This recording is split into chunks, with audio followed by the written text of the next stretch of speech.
Hello all, Shurue here, back again with another comic book collection update video, this time for the month of June, for the year of 2017. Now, I talked about this a little bit in my last video, said I was going to be cutting back on Marvel books temporarily, so that I could catch up on DC. Had to make some cuts on the DC front, but even with that, I have had to temporarily put Marvel on a complete hiatus. You will not see, with one exception, you're not going to see any Marvel books in this video, or indeed for the foreseeable future, for the next few months, probably, if I had to guess. That could change, but it's not likely. But there are still plenty of DC books here. And one Marvel book, as I previously mentioned, this one actually showed up at the tail end of May after I had filmed that video, and that is my Amazing Spider-Man Volume 3 Omnibus. Really happy to have this in my collection.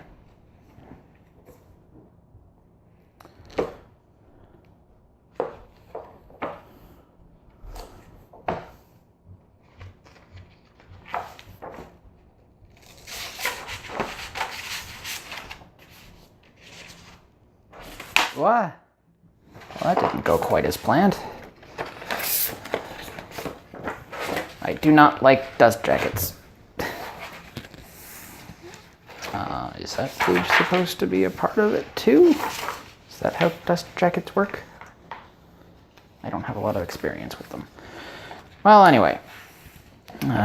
So we've got that. And then we've got two more. They're not really graphic novels, but they're collected editions.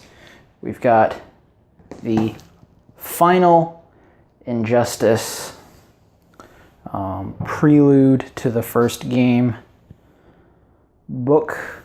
Ground Zeroes is going to be coming out soon. I'm excited for that. And with this prelude done, I am finally going to be able to sit down and marathon the entire series. Looking forward to that. And we also have the penultimate Dark Knight Returns, well, not Dark Knight Returns, Dark Knight 3, The Master Race collected edition. Issue 9 came out in standard format, I think, sometime over the course of June. Maybe the tail end of May, I can't quite remember. So it shouldn't be too long. It might even be available by the time I go back to the comic shop when I pick up book 9. Though I'm not sure if I will be doing that for budgetary reasons, but in any event, happy to have those. And now we're going to move on to the single issues. First, we have two DC books that I was not able to read because they were a part of the Superman Reborn mini-event, but they did not include the first issue in that, so I have not been able to read them yet because I didn't want to be hopelessly lost. I should be able to actually read them for the month of June. Sorry, the month of July. It is the month of June. I keep thinking it's May for some reason. We have Superman. We have Action Comics 975 and Trinity number 8. Again, I can't actually comment on them. Haven't read them yet. Looking forward to doing it though. So now we're moving on to the books that I have actually read, starting with Aquaman, issues 15, 16, and 17. 15 and 16 deal with the conclusion of the Nemo story, which, as I've talked about before, I really liked. It was interesting, it was engaging, it had a surprisingly political spin on it. Though it wasn't quite as interesting at the tail end as it was at the beginning, it was still an interesting read, and I still enjoyed it quite a bit. Not sure how I feel about Warhead. As much as I praised the Nemo arc, the Deluge arc, so to speak, Warhead so far feels like they're doing Deluge again. And as much as I liked it, I kind of want to see new things, right? I'm not entirely sure what I want from Aquaman at this point. I know I don't want more of what we just had, because we already had it. And it was so recent, too. So I don't know what they'll do with Warhead. We'll see. I'm nowhere close to dropping the book. It's the books that I am currently keeping on my DC pull list are the books that I really like, and this is no exception. Next up, we have Batman 15, 16, and 17. Issue 15 focused on the culmination of the rooftops subplot.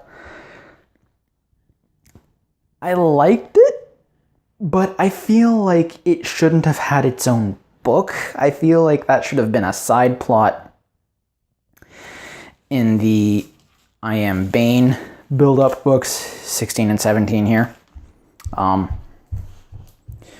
Mainly because the stuff involving Selina in the I Am Bane books felt really out of place. It didn't really match up with the stuff that we saw in issue 15. And issue 15's events don't really... Both the 16 and 17 arc and the 15 arc kind of play out as though they take place immediately after.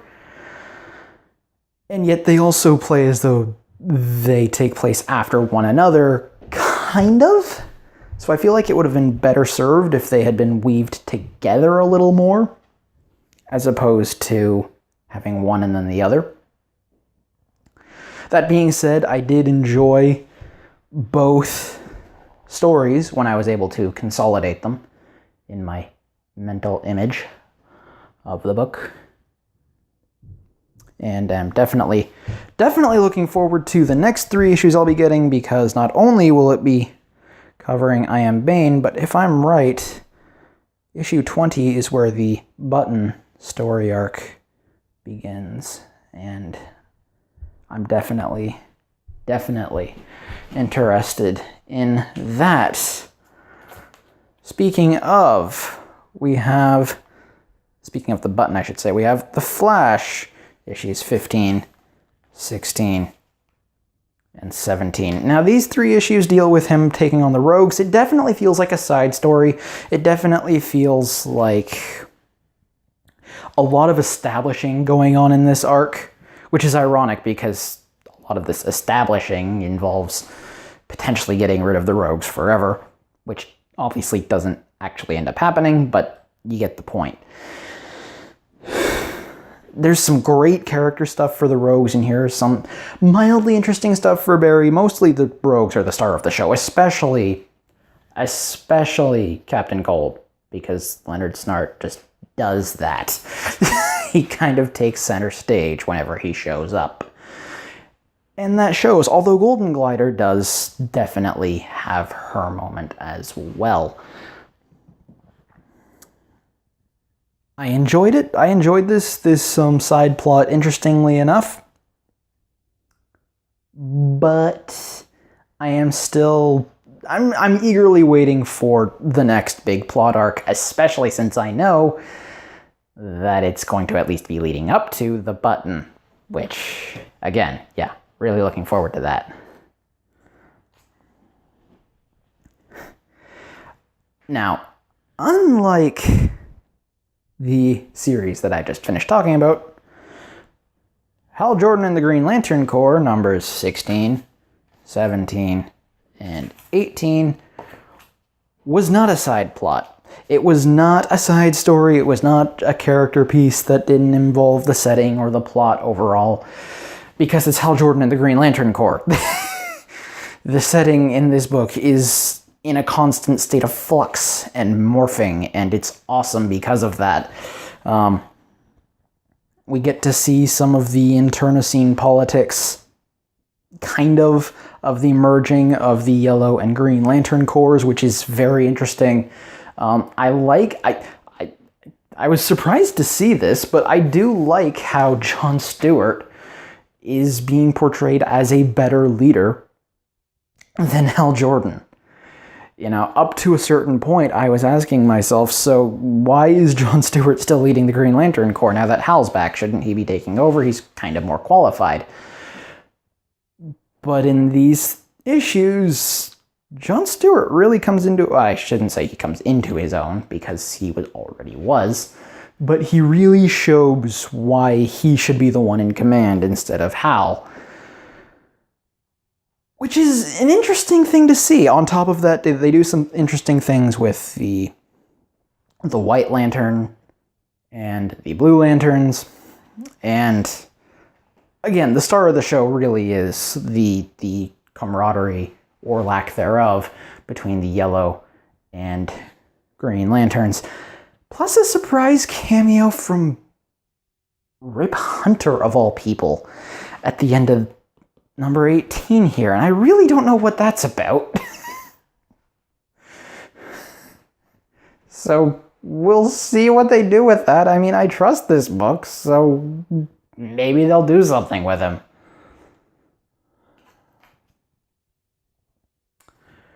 Moving on, we have another story arc that, well, it was kind of involved with the setting and everything. We have Superman, numbers 15, 16, and 17.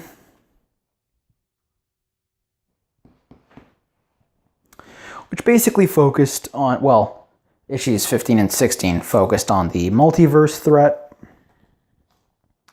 And I really like the way they handled it. I like the showcasing of the various Supermen. I like the showcasing of the various Justice League members alongside the various Supermen. They do a really good job at showcasing both groups and making both groups look interesting and engaging and unique and diverse, as they should be, since they cross multiple universes in multiple capacities. And then we've got issue 17, which, I mean,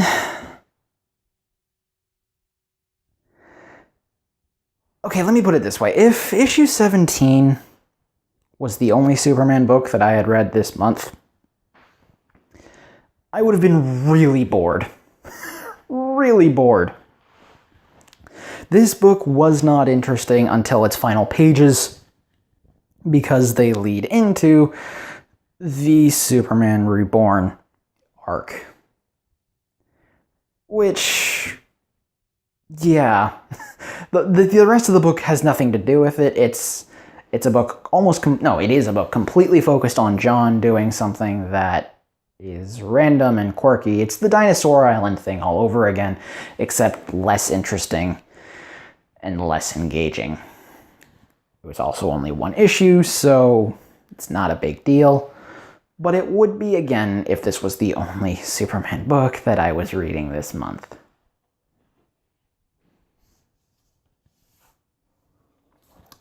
Next up, speaking of Superman, we have Action Comics 973 and 974. These two issues really focus on the doppelganger Clark Kent, and again, just like with us, the Superman 17 book, or was it 16? Yeah, the Superman 17 book. These really build up to Superman Reborn.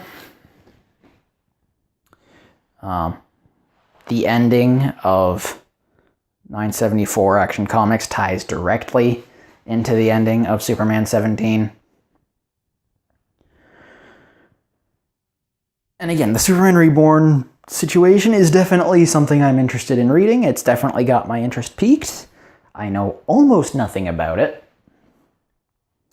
but a lot of what they've done with Superman since Rebirth has been really good, if a little slow and dragged out, which, again, Action Comics has stopped doing that lately because the one thing they've been really holding back on is the fake Clark Kent thing, and that's being busted wide open.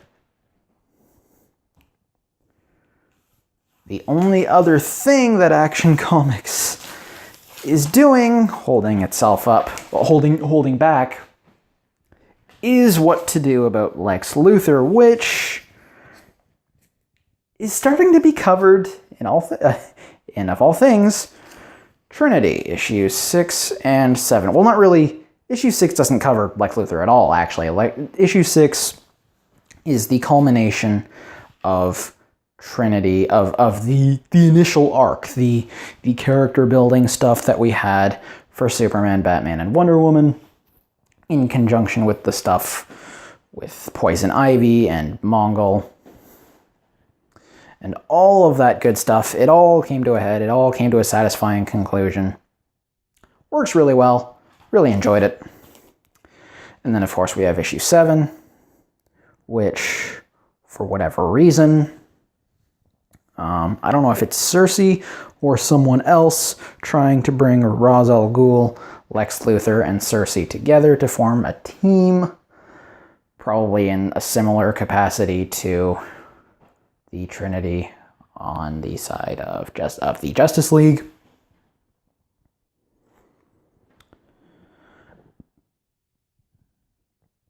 Not really sure what they're going to do with that, but we'll see.